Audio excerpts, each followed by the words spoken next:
राधे राधे भक्त प्रेमियों। 22वें अध्याय की जब कहने लगी हूँ बात, श्री प्रभु प्रेरणा प्राप्त कर कलम आ गई हाथ। राजा पृथु ने नारद जी से पूछा, हे देवर्षि, कृपया अब आप मुझे यह बताइए कि वृंदा को मोहित करके विष्णु जी ने क्या किया और कहाँ गए। तब देवता स्तुति करके मौन हो गए। शंकर जी ने सब देवताओं से कहा, हे ब्रह्मादिक देवताओं, जलंधर तो मेरा ही अंश था। उसे मैंने तुम्हारे लिए नहीं मारा है। यह मेरी सांसारिक लीला थी। फिर भी आप लोग सत्य कहिए कि इससे आप सुखी हुए या नहीं। तब ब्रह्मादिक देवताओं ने नेत्र हर्ष से खिल उठे और उन्होंने शिव जी को प्रणाम कर विष्णु जी को यह सब वृतांत कह सुनाया, जो उन्होंने बड़े प्रयत्न से वृंदा को मोहित किया था। वह अग्नि में प्रवेश कर परम गति को प्राप्त हुई थी।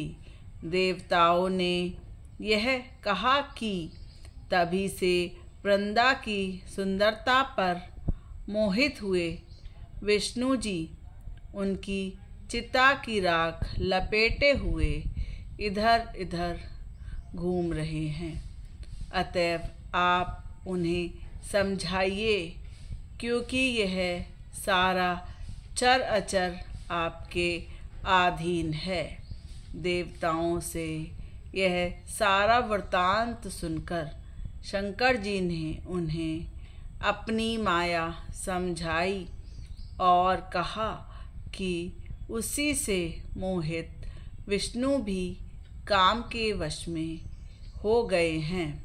परंतु महादेवी उमा, त्रिदेवों की जननी, सबसे परे वह मूल प्रकृति परम मनोहर और वही गिरजा भी कहलाती हैं।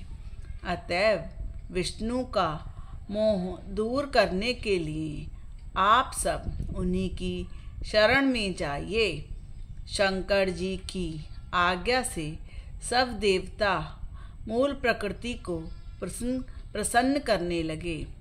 उनके स्थान पर पहुंचकर उनकी बड़ी स्तुति की। तभी आकाशवाणी हुई कि हे देवताओं, मैं ही तीनों गुणों से पृथक होकर स्थित सत्य गुण से गौरा, रजोगुण से लक्ष्मी और तमोगुण से ज्योति स्वरूप हूँ। अतएव अब आप लोग मेरी रक्षा के लिए उन देवियों के पास जाओ, जो वे तुम्हारे मनोरथ को पूर्ण कर देंगी। यह सब सुनकर देवता भगवती के वाक्यों का आदर करते हुए गौरी, लक्ष्मी और सरस्वती को प्रणाम करने लगे। तब देवताओं ने भक्ति पूर्वक उन सब देवियों की प्रार्थना की। उनकी स्तुति से देवियाँ प्रकट हो गईं। सभी देवताओं ने खुश होकर निवेदन किया।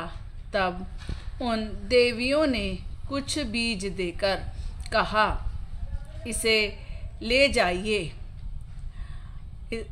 ब्रह्मादिक देवता इन बीजों को लेकर विष्णु जी के पास आ गए। वृंदा की चिता भूमि में डाल दिया। इससे धात्री, मालती और तुलसी प्रकट हुई। विधात्री के बीच से धात्री, लक्ष्मी के बीच से मालती और गौरी के बीच से तुलसी प्रकट हुई। विष्णु जी ने ज्यों ही उन स्त्री रूप वाली वनस्पतियों को देखा तो उठ बैठे। कामासक्त चित्त से मोहित हो उनसे वाचन करने लगे। धात्री और तुलसी ने उनसे प्रीति की। विष्णु जी सारा दुख भूल देवताओं से नमस्कृत हो अपने लोक वैकुंठ में चले गए। वह पहले की तरह सुखी होकर शंकर जी का स्मरण करने लगे। यह आख्या शिव जी की भक्ति को प्रेरित करती है। जय श्री कृष्ण। राधे राधे। आपने आज सुना कार्तिक मास महात्म का अध्याय 22 की कथा। कार्तिक मास भगवान विष्णु को अति प्रिय है। इसकी स्नान ध्यान से दीपदान से विष्णु भगवान की अनन्य भक्ति हमें प्राप्त होती है।